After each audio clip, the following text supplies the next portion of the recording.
ডলারের অফিসিয়াল দাম ১১০ থেকে ১১৭ টাকায় উন্নীত করেছে কেন্দ্রীয় ব্যাংক। বুধবার এক প্রজ্ঞাপনের মাধ্যমে এই দাম ঘোষণা করা হয়েছে। ব্যবসায়ীরা বলছেন, নতুন এই সিদ্ধান্তের ফলে পণ্যের দাম বেড়ে যাবে, চাপে পড়বে সাধারণ মানুষ। বুধবার বাংলাদেশ ব্যাংকের প্রজ্ঞাপনে বলা হয়, এখন থেকে ক্রলিং পেগ নামের নতুন পদ্ধতিতে ডলার বেচাকেনা হবে।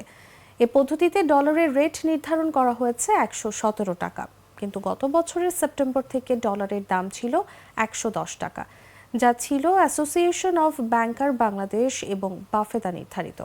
ব্যবসায়ীরা বলছেন, আমদানি নির্ভর দেশ হওয়ায় আমদানি খরচ বেড়ে যাবে, দাম বাড়বে পণ্যের, চাপ বাড়বে সাধারণ মানুষদের ওপর, মূল্যস্ফীতি আরও বেড়ে যাবে, নেতিবাচক প্রভাব পড়বে আমদানিতে।